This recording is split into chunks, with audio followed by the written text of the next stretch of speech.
महाराष्ट्रातील माझ्या बंधू भगिनींना जय श्री कृष्ण. उद्या श्रीकृष्ण जयंती आहे. मी तुम्हाला आजच शुभेच्छा देतो.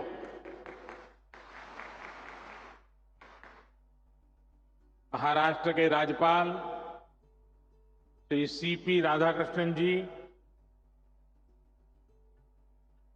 मुख्यमंत्री श्रीमान एकनाथ शिंदे जी, केंद्रीय मंत्रिमंडल के मेरे साथी,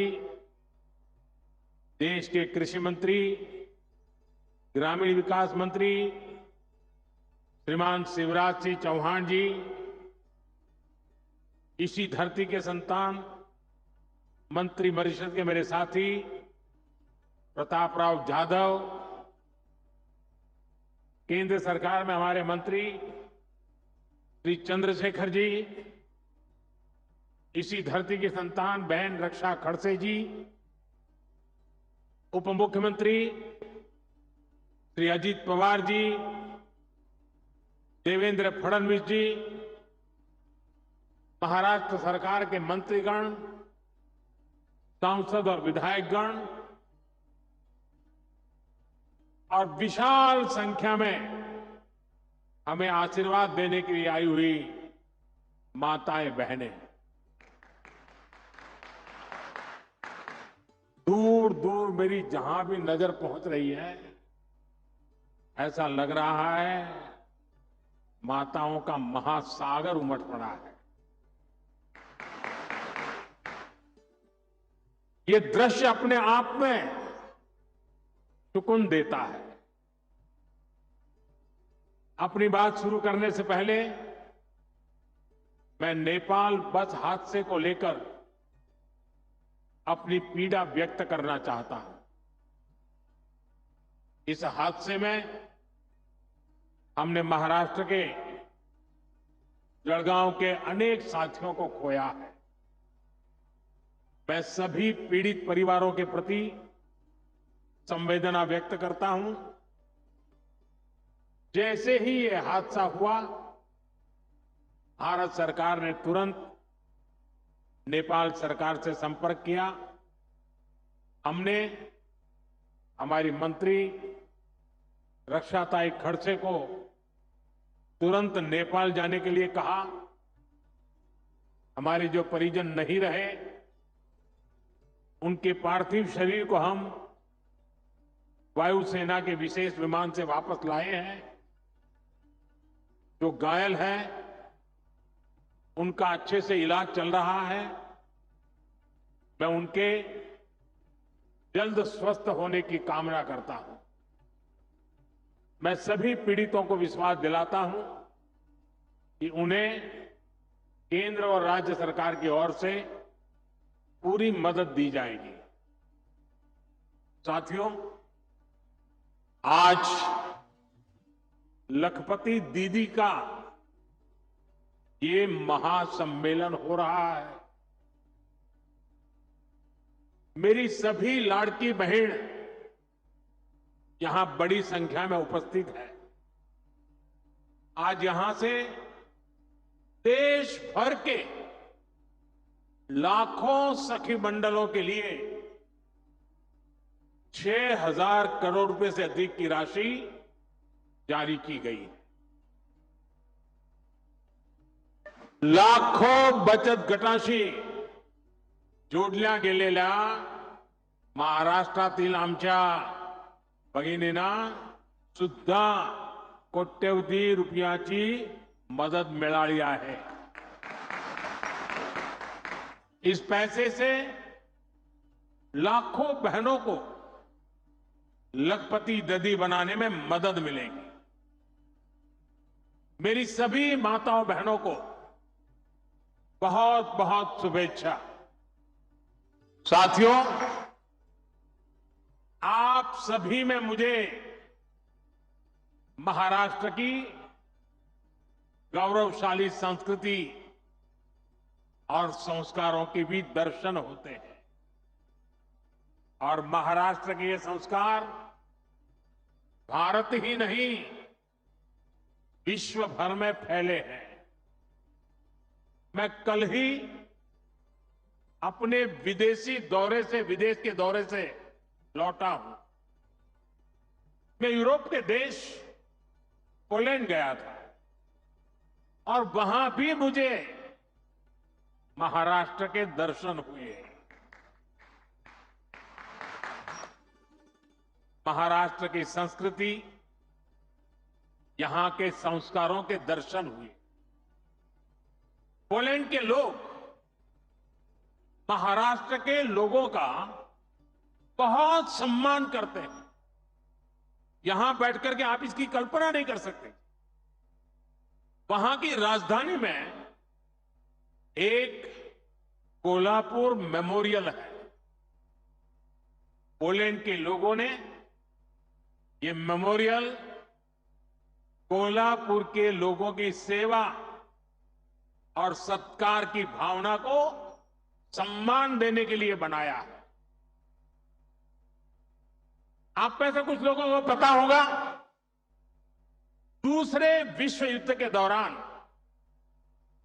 पोलैंड की हजारों माताओं और बच्चों को कोल्हापुर के राज परिवार ने शरण दी थी। छत्रपति शिवाजी महाराज के संस्कारों के अनुरूप राज परिवार ने, सामान्य लोगों ने शरणार्थियों की सेवा की। जब वहां मैं महाराष्ट्र के लोगों के सेवा भाव, मानवता प्रेम की प्रशंसा सुन रहा था तो मेरा माथा गर्व से ऊंचा हो रहा था। हमें ऐसे ही महाराष्ट्र का विकास करके महाराष्ट्र का नाम पूरी दुनिया में और ऊंचा करते रहना है। साथियों, महाराष्ट्र के संस्कारों को यहां की वीर और धीर माताओं ने सृजित किया है। यहां की मातृशक्ति ने पूरे देश को प्रेरित किया है। आमचे जळगाव हे तर वारकरी परंपराचे तीर्थ आहे। महान संत मुक्ताईची ही भूमि आहे। उनकी साधना, उनका तप आज की पीढ़ी के लिए भी प्रेरणा है। बहिणाबाई की कविताएं आज भी समाज को रूढ़ियों से बाहर निकल सोचने के लिए मजबूर करती। महाराष्ट्र का कोई भी कोना हो, इतिहास का कोई भी कालखंड हो, मातृशक्ति का योगदान अप्रतिम रहा है। छत्रपति शिवाजी महाराज के जीवन को किसने दिशा दी? ये काम माता जिजाऊ ने किया। जब समाज में बेटियों की शिक्षा, बेटियों के कामकाज को महत्व नहीं दिया जाता था, तब सावित्रीबाई फूले आगे आई। यानी भारत की मातृशक्ति ने हमेशा समाज और राष्ट्र के भविष्य को बनाने में बहुत बड़ा योगदान दिया है। और आज जब हमारा देश विकसित बनने के लिए मेहनत कर रहा है, तो फिर से हमारी मातृशक्ति आगे आ रही है। मैं अपने सामने देख रहा हूं, महाराष्ट्र की आप सभी बहनें कितना अच्छा काम कर रही है। तुमच्या सगळ्यामध्ये मी राजमाता जिजाऊ आणि सावित्रीबाई फुलेची छाप पाहतो। साथियों, जब मैं लोकसभा चुनाव के दौरान आपके बीच आया था, तब मैंने कहा था कि हमें 3 करोड़ बहनों को लखपति दीदी बनाना है। यानी 3 करोड़ ऐसी बहनें और जो सेल्फ हेल्प ग्रुप में काम करती है, जिनकी 1 साल की कमाई 1 लाख रुपए से अधिक होगी। बीते 10 वर्षों में 1 करोड़ लखपति दीदी बनी और बीते 2 महीने में, सिर्फ 2 महीने में 11 लाख और लखपति दीदी उसमें जुड़ गई, नई बन गई। यात सुद्धा 1 लाख नवीन लखपती दीदी या आपल्या महाराष्ट्रात तयार झाल्या आहेत। इसमें यहां की महायुति की सरकार ने भी बहुत मेहनत की है। एकनाथ जी, देवेंद्र जी और अजीत दादा की पूरी टीम माताओं बहनों को सशक्त करने में जुटी हुई। महाराष्ट्र में माताओं बहनों के लिए, नौजवानों के लिए, किसानों के लिए एक से बढ़कर एक स्कीम्स, नई नई योजनाएं चलाई जा रही।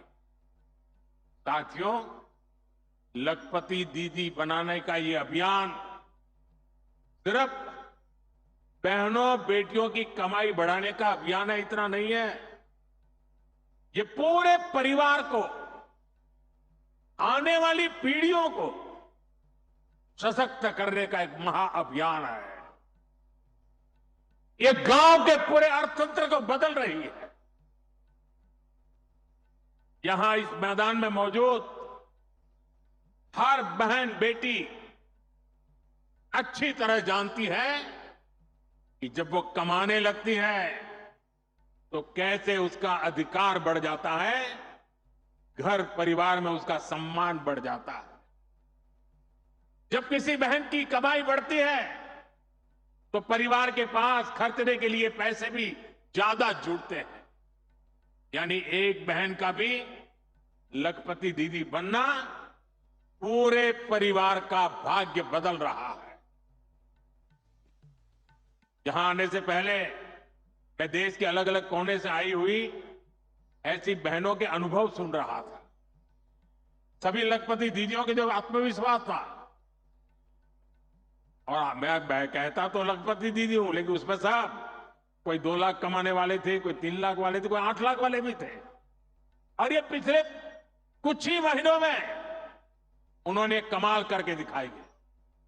साथियों, आज आप हर तरफ सुनते हैं कि भारत दुनिया की तीसरी सबसे बड़ी आर्थिक ताकत बनने जा रहा है। इसमें हमारी बहनों बेटियों की भूमिका बहुत बड़ी है। लेकिन कुछ साल पहले तक ये स्थिति नहीं थी।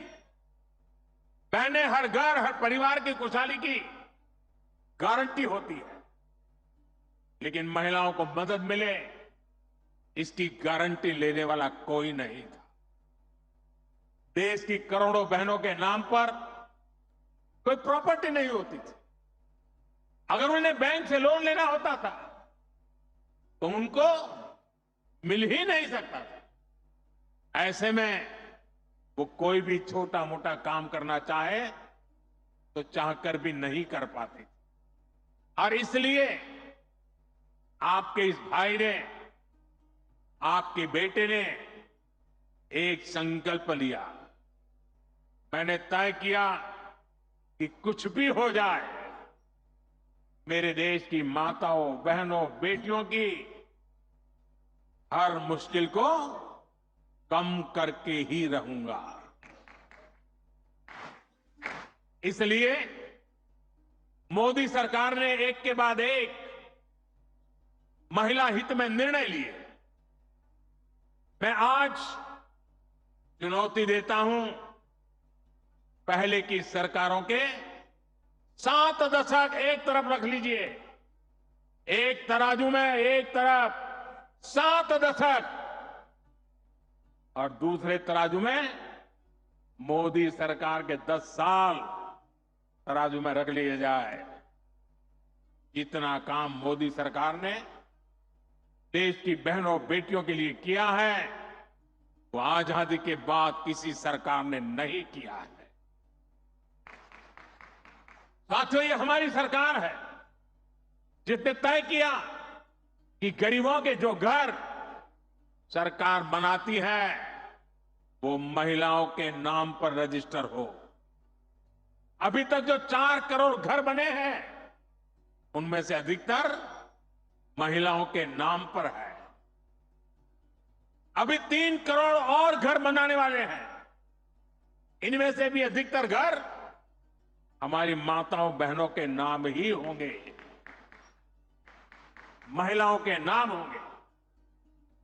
दूसरा काम हमने बैंकों से जुड़ी व्यवस्था में किया। पहले जनधन खाते खोले तो सबसे ज्यादा बहनों के खाते खुले। फिर मुद्रा योजना शुरू की।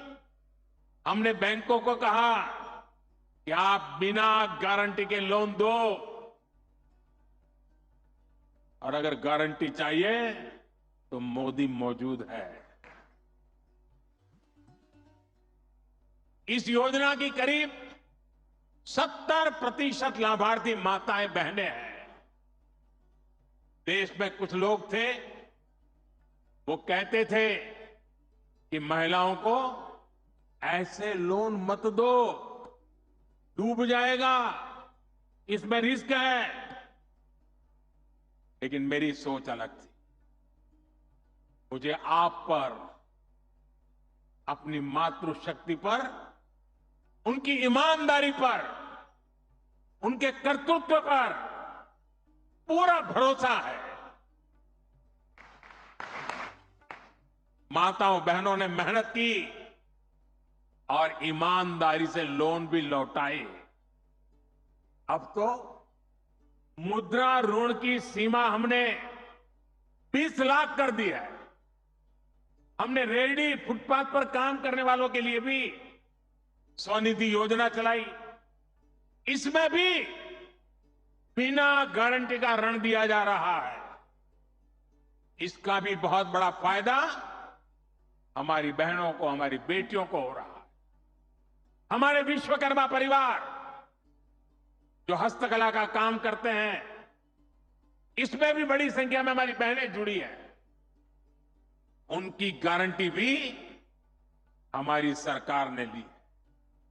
साथियों, पहले जब मैं सखी मंडलों की बात करता था, महिला सेल्फ हेल्प ग्रुप की बात करता था, तो बहुत कम लोग थे जो ये देख पाते थे कि इसका महत्व क्या है।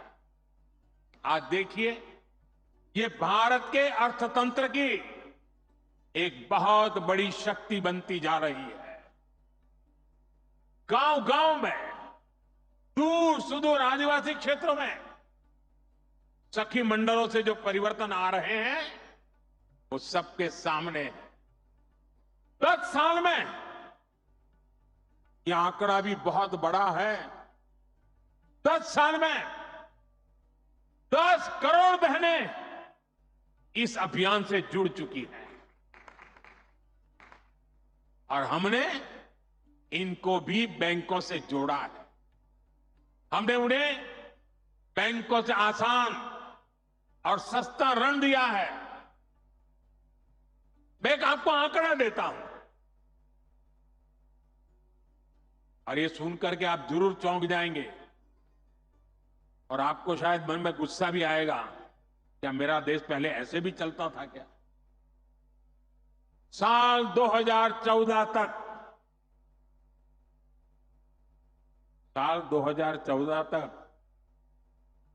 25,000 करोड़ रुपए से भी कम, 25,000 करोड़ रुपए से भी कम बैंक लोन सखी मंडलों को मिला था। 2014 से पहले 25,000 करोड़ से भी कम। याद रखिए, ये मैं उन महिला सेल्फ हेल्प ग्रुप की बात करता हूं सिर्फ 25,000 करोड़, जबकि पिछले 10 सालों में करीब 9 लाख करोड़ रुपए की मदद दी गई है। कहां 25,000 करोड़ और कहां 9 लाख करोड़। इतना ही नहीं, सरकार जो सीधी मदद देती है उसमें भी लगभग 30 गुना की बढ़ोतरी की गई है। इसका परिणाम यह आया है कि आज गांव की हमारी बहनें अपनी आय भी बढ़ा रही है और देश को मजबूत भी बना रही है। और मैं फिर से कहता हूं, ये तो अभी ट्रेलर है।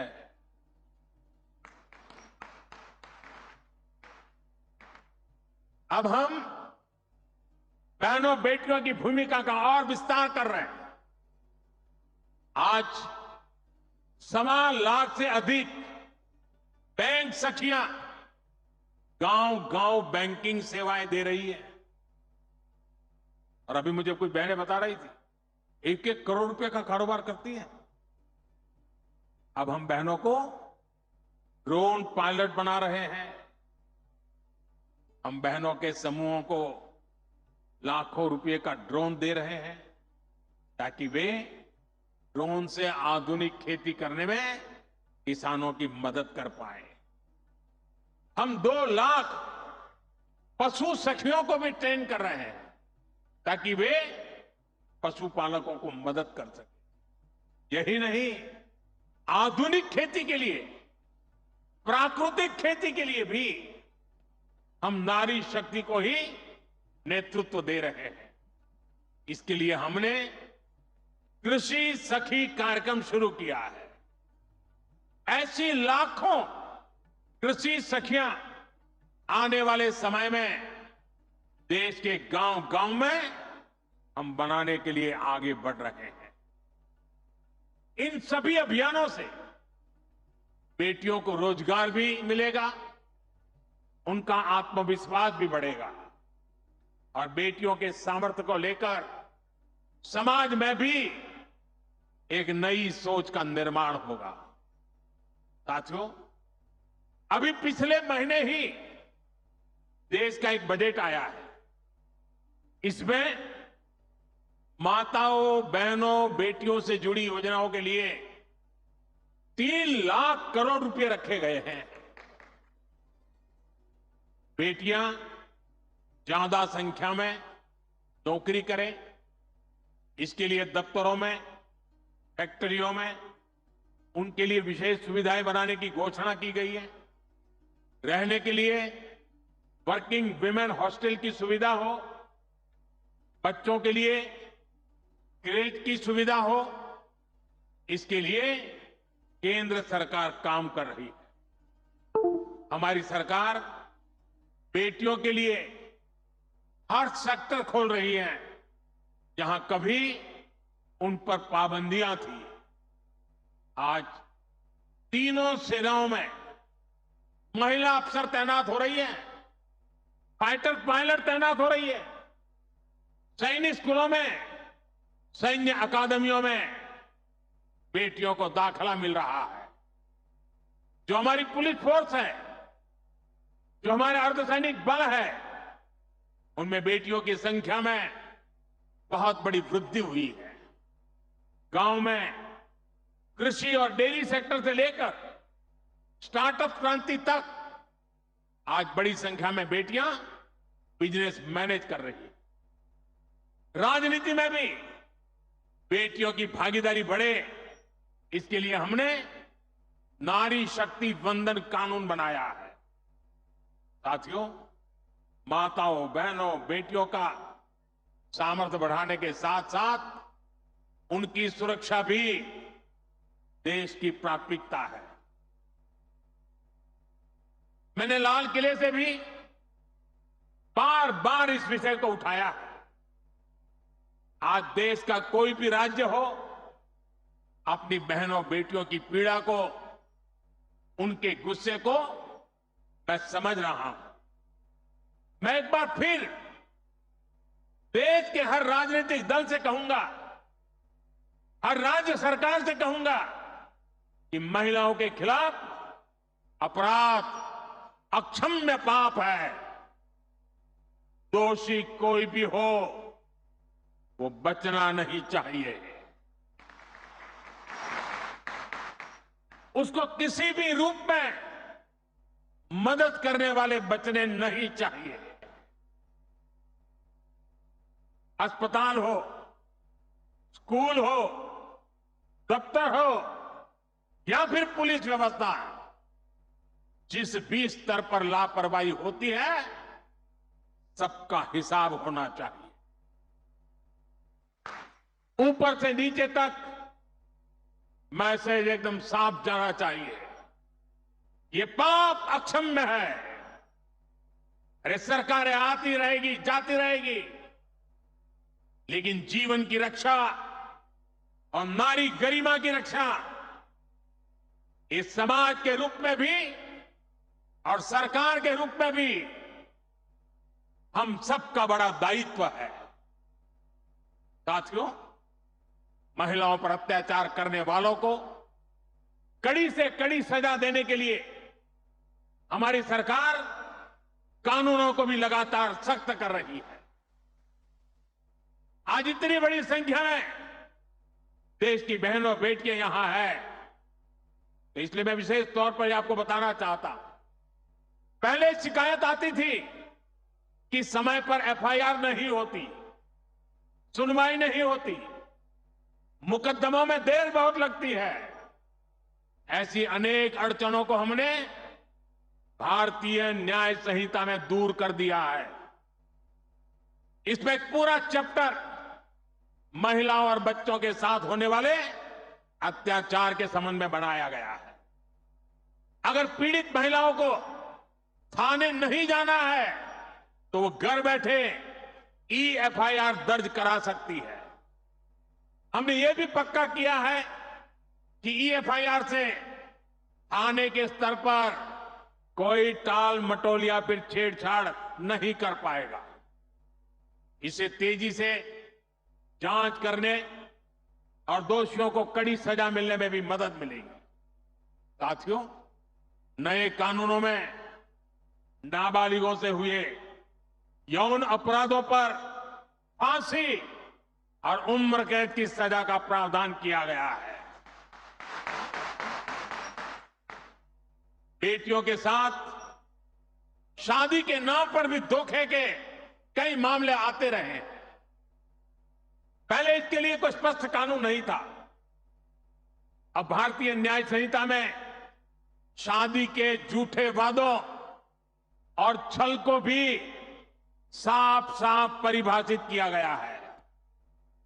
मैं आपको विश्वास दिलाता हूं, केंद्र सरकार महिलाओं के खिलाफ अत्याचार रोकने के लिए हर तरीके से राज्य सरकारों के साथ है। हमें भारत के समाज से इस पाप की मानसिकता को मिटाकर ही रुकना होगा। इसलिए साथियों, आज भारत विकसित होने के रास्ते पर आगे बढ़ रहा है और उसमें महाराष्ट्र की बहुत बड़ी भूमिका है। महाराष्ट्र विकसित भारत का एक चमकता सितारा है। महाराष्ट्र दुनिया भर के निवेशकों के लिए आकर्षण का केंद्र बनता जा रहा है। महाराष्ट्र का भविष्य ज्यादा से ज्यादा निवेश में है, नौकरी के नए अवसरों में है। आणि महायुतीचे सरकार म्हणजे गुंतवणूक आणि नौकरीची गारंटी आहे। महाराष्ट्र को आने वाले कई वर्षों तक महायुति की स्थिर सरकार की जरूरत है। महाराष्ट्र को महायुति की ऐसी सरकार की जरूरत है जहां उद्योगों को प्रोत्साहित कर सके। महाराष्ट्र में ऐसी सरकार की जरूरत है जो नौजवानों की पढ़ाई, कौशल और नौकरी पर बदल दे सके।